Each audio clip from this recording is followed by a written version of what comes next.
Good morning and welcome back to Dronacharya IAS YouTube channel.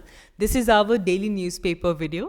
So आज है 13th of February. तो चलिए देख लेते हैं कि आज के हमारे द हिंदू न्यूज़पेपर में वैसे कौन कौन से न्यूज़ आर्टिकल्स हैं जो यूपीएससी प्रिपरेशन पर्सपेक्टिव से हमारे लिए इम्पॉर्टेंट हैं। देखिए आज हम सबसे पहले बात करेंगे कतर के बारे में, बिकॉज़ लंबे टाइम से हम इंडिया और कतर के रिलेशंस में एक थोड़ी टेंशन सी आई थी जब 7 इंडियंस को कतर में डेथ पेनल्टी दे दी गई थी। एंड इस केस को हम लगातार फॉलो करते आ रहे थे और इसका मेजर अपडेट ये आया है कि वो 7 इंडियंस जिनको कतर में डेथ पेनल्टी दी गई थी वो कतर से वापस इंडिया आ गए हैं। एंड उनकी डेथ पेनल्टी को हालांकि पहले ही स्ट्राइक डाउन कर दिया गया था दिसंबर के एंड में, और अब वो इंडियंस वापस इंडिया आ चुके हैं। तो ऑफ कोर्स इंडिया और कतर रिलेशंस में ये एक इम्पॉर्टेंट स्टेप है, तो इसकी डिस्कशंस हम यहाँ पे देख लेंगे।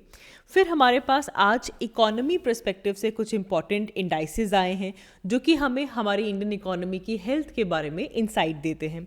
जैसे कि सबसे पहले हम आज इंडिया की रिटेल इन्फ्लेशन की बात करेंगे कि जो रिटेल इन्फ्लेशन है, कंज्यूमर प्राइसेस पे जो इन्फ्लेशन हम फेस करते हैं उसका क्या ट्रेंड है। तो देखा ये जा रहा है कि पिछले 3 महीने में अगर हम कंपैरिजन करें तो अभी हमारे पास 3 मंथ लो इन्फ्लेशन आई है ऑफ 5.1%। हालांकि फूड प्राइसेस अभी भी हाई ही है, तो इसकी डिटेल्स देख लेंगे। फिर हम इंडस्ट्री आउटपुट की भी बात करेंगे, because index of industrial output IIP के बेसिस पे क्या दिख रहा है हमें हमारी इंडियन इकोनॉमी के बारे में। तो एक बहुत ही स्लाइट रिकवरी का ट्रेंड ज़रूर आया है in the month of January, तो इसे डिस्कस कर लेंगे। इसके अलावा हम बात करेंगे COP29 के बारे में। यस, हमने देखा कि लास्ट ईयर हमारे पास COP28 होती है और ये COP28 UAE में होती है, और वहाँ पे हम ट्रांजिशन की बात करते हैं कि किस तरह फॉसिल फ्यूल से हमें ट्रांजिट करना है टू दोज एनर्जी सोर्सेज जिनका क्लाइमेट फुटप्रिंट उतना नहीं है जितना कि फॉसिल फ्यूल्स का है। अब इसी बीच एक इम्पॉर्टेंट चीज़ याद ज़रूर रखिएगा कि हमारी जो नेक्स्ट COP होनी है COP29, that will be hosted by Azerbaijan. Yes, Azerbaijan जो कि अगैन एक बहुत ज़्यादा इम्पॉर्टेंट ऑयल रिच कंट्री है, वहाँ पे नेक्स्ट COP28 होस्ट की जाएगी, COP29 होस्ट की जाएगी। और इसके चलते एक गैस का बूम आ गया है अज़रबैजान में by keeping the spirit of COP28 जहाँ पे ट्रांजिशन की बात की गई है। अज़रबैजान भी अपनी गैस कैपेसिटी को काफ़ी ज़्यादा इंक्रीज़ करने के लिए स्टेप्स उठा रहा है बिफोर होस्टिंग COP29 इन अज़रबैजान। तो ऑफ कोर्स इस टॉपिक को हम बार बार डिस्कस करेंगे, तो आज आपको ये चीज़ समझ में आ जाएगी कि लास्ट COP28 UAE में हुई और COP29 कहाँ होने वाली है, अज़रबैजान में। इसके अलावा इंटरनेशनल रिलेशंस पर्सपेक्टिव से हमारे पास कुछ खास इंपॉर्टेंट टॉपिक्स हैं, जैसे कि आज हम बात करेंगे eastern Democratic Republic of Congo की। देखिए, डेमोक्रेटिक रिपब्लिक ऑफ कॉन्गो का जो ईस्टर्न एरिया है उसमें काफ़ी लंबे टाइम से कॉन्फ्लिक्ट चल रहा है। स्पेशली ईस्टर्न साइड जो कि रवांडा के साथ बॉर्डर करती है, वहाँ पे काफ़ी सिवियर इंसर्जेंसी चल रही है। अब इसे लेकर UN ने अपनी रिपोर्ट में ये कहा है that Rwanda's army is using some surface to air missiles in the eastern Democratic Republic of Congo. तो ये रोल जो है रवांडा का UN ने हाईलाइट किया है, लेकिन यहाँ से हम समझेंगे that what is happening in democratic Republic of Congo. And lastly बात करेंगे येमेन की इसलिए बिकॉज हम देख रहे हैं कि हुथीज़ रेड सी पे अटैक कर रहे हैं। अब क्या है कि येमेन खुद अगर देखा जाए तो वहाँ पे लंबे टाइम से सिविल वॉर चल रही थी, लेकिन क्या हुआ कि लास्ट ईयर नवंबर दिसंबर में यहाँ पे पीस टॉक्स जो थी वो काफ़ी ऑन ग्राउंड लग रहा था कि शायद पीस टॉक्स से कोई रिजल्ट आ सकता है। लेकिन आज ये न्यूज़ आई है कि क्योंकि हुथीज़ लगातार रेड सी पे अटैक कर रहे हैं और जो भी प्रोग्रेस येमेन पीस में हुई थी, येमेन पीस प्रोग्रेस जो भी हुई थी प्रोसेस में, वो शायद वहीं पे ऑन होल्ड हो जाएगी because the crisis is growing up in the Red Sea. तो इस चीज़ को भी यहाँ पे हम थोड़ा और अनफोल्ड करेंगे.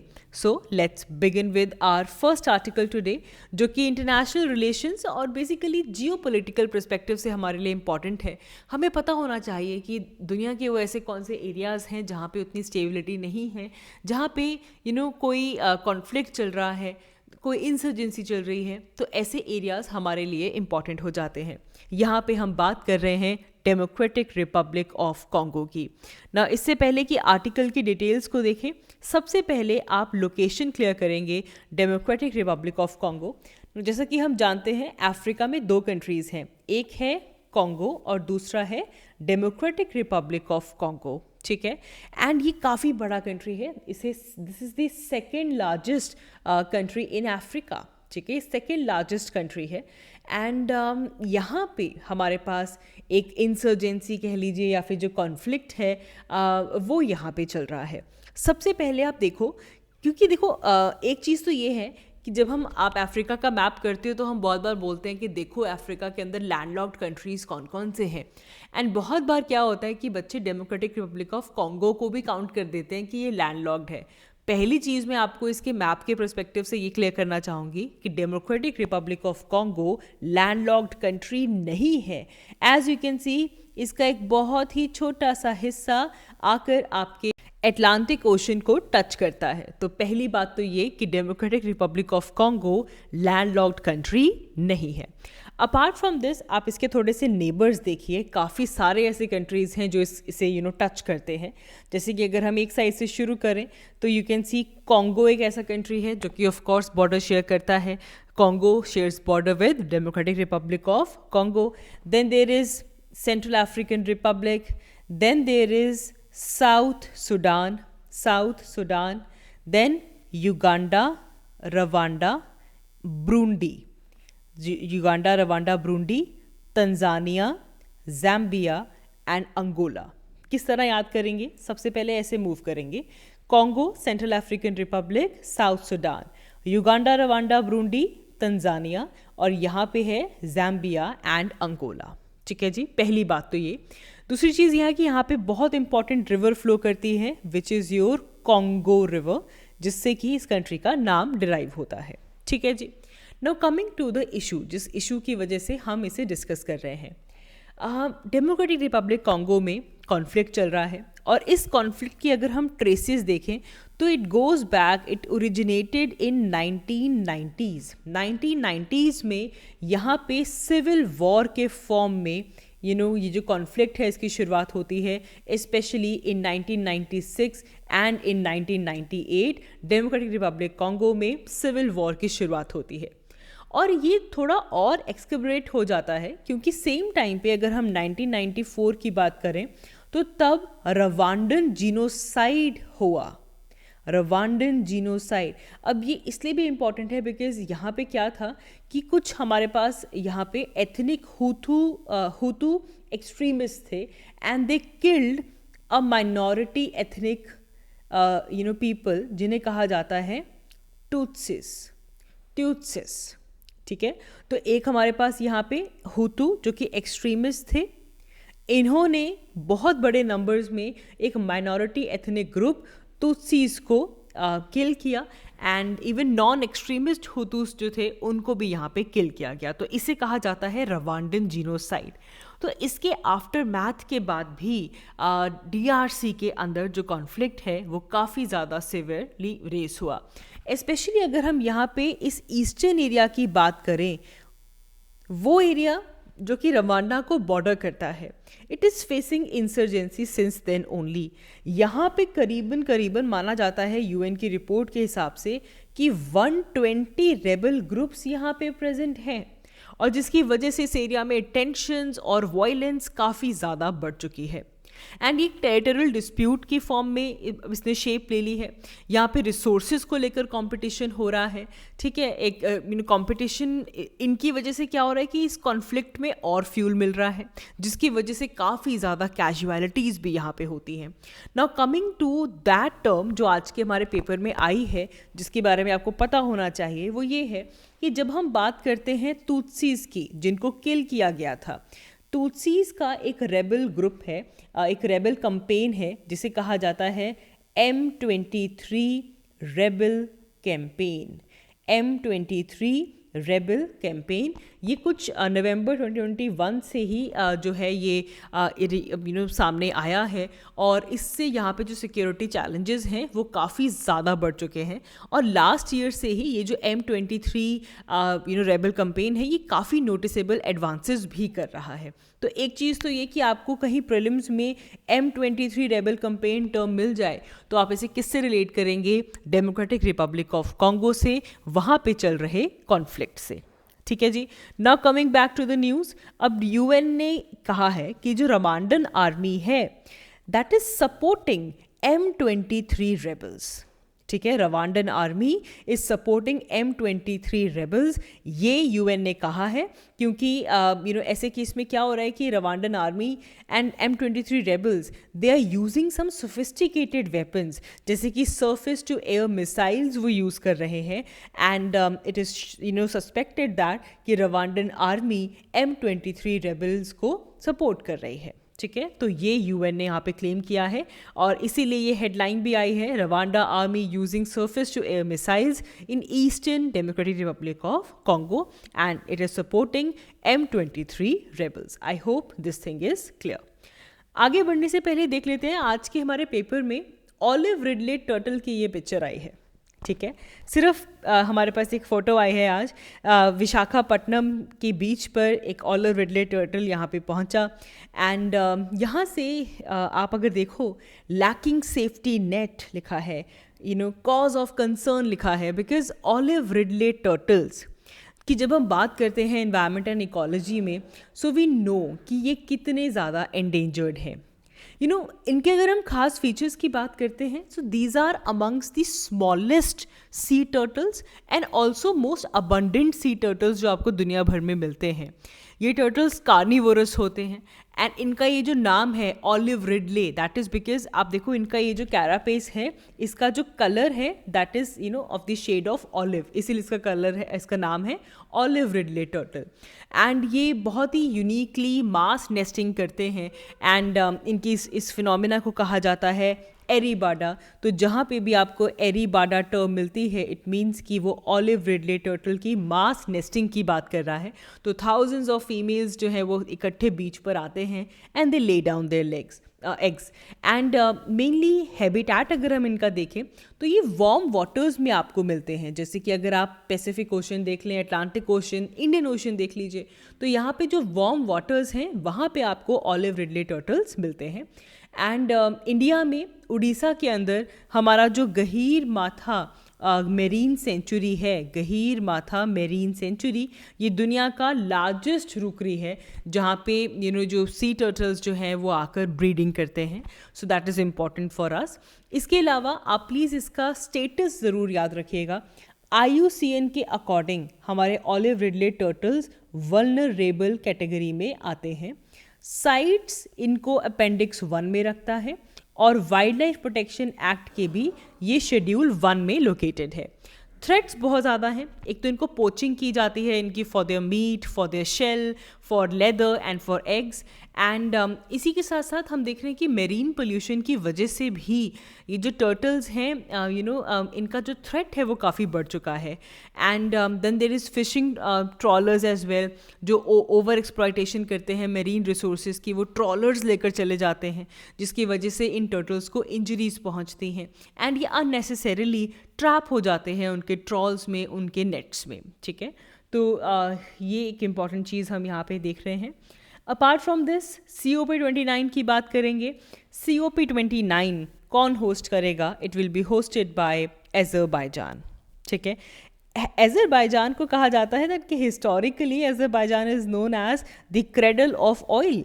इवन 13th सेंचुरी में हमारे पास एक्सप्लोरर आए थे मार्को पोलो, उन्होंने लिखा था कि Azerbaijan is basically black gold यहाँ पे गश कर रहा है from the ground. This was the words of Marco Polo. अब क्या हो रहा है कि अज़रबैजान अपनी गैस प्रोडक्शन को अगले 10 सालों में बढ़ाने की कोशिश कर रहा है, एंड दैट टू बाय 35%। तो ये एक अपने आप में एक बड़ा मूव है। As of now 35 billion cubic metre का इनकी गैस कैपेसिटी है, प्रोडक्शन है, और इसे बढ़ाकर ये 10 सालों में मतलब 2034 में ये 47 बिलियन क्यूबिक मीटर पे पहुंचाना चाहते हैं। तो एक इम्पॉर्टेंट चीज़ है। COP29 यहाँ पे होने वाली है, और उसके होने से इवन पहले अज़रबैजान की जो पॉलिसी है ये नोटिसेबल है। आगे बढ़ते हैं। इंडिया और कतर रिलेशंस में आई एक टेंशन की बात करते हैं, क्योंकि कतर में इंडियन नेवी के जो वेटरन्स थे उनको कतरी कस्टडी में रखा गया और उनको डेथ सेंटेंस दी गई थी। अब न्यूज़ ये है कि उन सबको out 7 Indians who were facing the death row in Qatar, उन्हें रिलीज़ कर दिया गया है। ठीक है, तो कुछ अक्टूबर में इन सबको डेथ पेनल्टी दी गई थी बाय द लोअर कोर्ट, जिसके बाद अपील की गई, एंड फिर दिसंबर में हमने देखा कि जो डेथ पेनल्टी थी उसे स्ट्राइक डाउन कर दिया गया। एंड तब से ही हम देख रहे थे कि इंडिया और कतर के रिलेशंस में इसने एक तरह से टेंशन्स जो थी वो बढ़ा दी थी। एक डिप्लोमेटिक टग ऑफ वॉर चल रहा था इंडिया और कतर के बीच में, कि क्यों उनको अरेस्ट किया गया है। The cause of their arrest was never published. ठीक है, तो जिसकी वजह से बार बार ये देखा जा रहा था कि इंडिया क्या कर सकता है, कतर क्या करेगा, उसकी क्या इम्प्लीकेशंस होंगी, क्योंकि Qatar is a major supplier of energy to India. ठीक है, एटलीस्ट इसके साथ साथ 8 lakh Indian workers are also employed in Qatar. ठीक है, जिसकी वजह से सबसे ज़्यादा फॉरेन रेमिटेंसेस भी इंडियन इकोनॉमी में, काफ़ी ज़्यादा फॉरेन रेमिटेंसेस कतर से इंडिया में आ रहे हैं। तो जब ये चल रहा था तो इसकी इम्प्लीकेशंस लगाई जा रही थी कि इतना मेजर एनर्जी सप्लायर कंट्री है, ऐसे हमारे रिलेशंस हैं, और उसके बीच में ये टेंशन जो ग्रो हुई थी, अब उसका हम देख रहे हैं कि ये रिजॉल्व हो गई है। And on the same way prime minister Narendra Modi will be visiting Qatar, and 2 day visit पे वो जाने वाले हैं आज से फरवरी 13 और 14 पे। तो ये एक अपने आप में एक डिप्लोमेटिक सक्सेस शो करता है इंडिया और कतर के रिलेशंस में। आगे बढ़ते हैं, येमेन की बात करते हैं। तो येमेन और हुथी रेबल्स को तो हम लगातार फॉलो करते आ रहे हैं। हम ये देख रहे हैं कि हुथीज़ they are attacking the vessels in the Red Sea area, and they're doing so because they are showing that we are in solidarity with what's happening with the Palestinians in Gaza. ठीक है, अब इसके लेकर implementation ये आई है कि जो Yemen के अंदर बहुत लंबे टाइम से जो सिविल वॉर चल रही थी, इसे लेकर एक पीस प्रोसेस इनिशिएट किया गया था, और दिसंबर के अंदर काफ़ी नेगोशिएशंस हुई थी, एंड इवन यूएन ने ये भी कहा था कि जो वॉरिंग पार्टीज़ हैं दे हैव एग्रीड कि अब वो इस इंक्लूसिव पॉलिटिकल प्रोसेस के अंदर भी जाएंगे और इस पूरे वॉर को एंड करेंगे। लेकिन अब ऐसा लग रहा है कि ये जो सिचुएशन है ये यहाँ पे स्टैंड स्टिल हो जाएगी, क्योंकि एक तो देखो येमेन के अंदर हुथीज़ हैं जो कि as we know they are Iran backed, they have been fighting with the Saudi led coalition. ठीक है, येमेन के अंदर जो सऊदी अरेबिया की जो लेड कोलिशन है उसके साथ हुथीज़ जो है वो 2015 से ऑन वॉर हैं। तो अब जो भी ये पीस प्रोग्रेस हुई थी या प्रोसेस जो चल रहा था वो अपने एक स्टैंड स्टिल पे आ चुका है। येमेन एक बहुत बड़ा ह्यूमैनिटेरियन क्राइसिस जो है वो फेस कर रहा है because of the internal conflicts going on in Yemen. तो ये इसका इफ़ेक्ट यहाँ पे मिल रहा है। Apart from this, polity perspective से इम्पॉर्टेंट टॉपिक है।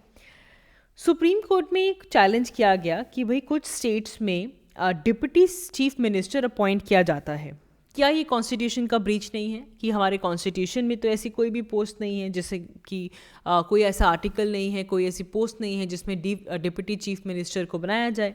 तो ये अनकॉन्स्टिट्यूशनल है और ऐसा नहीं होना चाहिए। अब इसे लेकर सुप्रीम कोर्ट ने कहा है कि देयर इज़ नो हार्म कि अगर कोई state deputy chief minister appoint कर रही है, क्योंकि ऑल ऑफ चाहे वो डिप्टी चीफ मिनिस्टर हो, चीफ मिनिस्टर हो, all of them are member of the state legislative assembly. वो MLA हैं, वो स्टेट लेजिस्लेटिव असेंबली के मेंबर हैं, मिनिस्टर हैं। ऐसा भी नहीं है कि उनको इस पोस्ट की वजह से कोई एक्स्ट्रा सैलरी मिल रही है, कोई एक्स्ट्रा बेनिफिट्स मिल रहे हैं, कि ये कहीं से भी कॉन्स्टिट्यूशन की वायलेशन नहीं करता। तो इसीलिए इस एप्लीकेशन को यहाँ पे जो चैलेंज कर रही थी इसे खारिज कर दिया गया है। तो आपको पता होना चाहिए, क्लियरली सुप्रीम कोर्ट ने कह दिया है कि डिप्टी चीफ मिनिस्टर की पोस्ट या फिर अपॉइंटमेंट देना कहीं से भी कॉन्स्टिट्यूशन का ब्रीच नहीं है। आगे बढ़ते हैं। आज के पेपर में अरोरा बोरियालिस को लेकर भी बड़ी अच्छी पिक्चर आई है। अरोराज एक इम्पॉर्टेंट जियोग्राफिकल फिनोमिना, आप अपनी ज्योग्राफी की क्लासेस में पढ़ते हैं। आप देख भी सकते हैं यहाँ पे कितनी ब्यूटीफुल लाइट आपको नज़र आ रही है। ये एक ल्यूमिनस फिनोमिना है जो कि हमारी अर्थ के पोलर एरियाज़ में होता है। जब नॉर्थ पोल पे होता है तो इसे कहा जाता है अरोरा बोरियालिस। जब ये नॉर्थ पोल पे आकर होता है it is called as aurora borealis. और वहीं जब ये साउथ पोल के पास होता है तो इसे कहा जाता है अरोरा ऑस्ट्रालिस। ठीक है जी। तो बेसिकली सिंपल शब्दों में अगर हम समझने की कोशिश करें तो सन से जो चार्ज्ड पार्टिकल्स आते हैं, जब वो अर्थ की मैग्नेटिक फील्ड, अर्थ के एटमॉस्फेयर के साथ इंटरेक्ट करते हैं, उस टाइम पे ये ल्यूमिनस फिनोमिना जो है ये क्रिएट होता है। तो उसी की पिक्चर आप यहाँ पे देख सकते हैं। This is the Arora borealis. Moving ahead, economy की बात कर लेते हैं। तो अपडेट ये है कि इंडिया की जो रिटेल इन्फ्लेशन है, अगर हम जनवरी मंथ की बात करें तो ये पिछले 3 महीने में सबसे लोएस्ट रिकॉर्ड की गई है। जनवरी मंथ में हमारी रिटेल इन्फ्लेशन 5.1% पर आ गई है। ठीक है। तो यहाँ से ऑफ कोर्स एक चीज़ हमें ये ग्राफ भी आपको यही शो कर रहा है कि येस, इंडिया के अंदर जो हमारी रिटेल इन्फ्लेशन थी, एज यू कैन सी, ये थोड़ी कूल ऑफ हुई है। इट हैज़ स्लो डाउन और पिछले 3 महीनों में तो सबसे ज़्यादा कम जनवरी मंथ में आया है। थोड़े जो फूड प्राइसेस हैं वो ड्रॉप हुए हैं, जिसके चलते 5.1% की रिटेल इन्फ्लेशन देखने के लिए मिली है। Similarly index of industrial production भी आया और उसने भी ये शो किया कि नवंबर में हमारे पास 2.4% की आपको ग्रोथ मिली थी इंडस्ट्रियल आउटपुट की। ये बढ़कर 3.8% हुई दिसंबर में, जो कि ये शो करता है कि इंडिया का जो मैन्युफैक्चरिंग सेक्टर है वो अपनी पेस पिकअप कर रहा है। 7 मंथ लो से अब वहाँ पे हमें एक इंक्रीज देखने के लिए मिल रहा है। अगेन थिंग जो कि हमें ये शो कर रही है कि येस, हमारे मैन्युफैक्चरिंग सेक्टर में there is a positive growth which is coming up. तो ये कुछ चीज़ें, ये कुछ आर्टिकल्स आज के हमारे पेपर से इम्पॉर्टेंट थे जिनके बारे में हमें पता होना चाहिए। So that is all for this video. आज की इस वीडियो के लिए इतना ही। Thank you so much for watching. I will see you all in my next one. Thank you.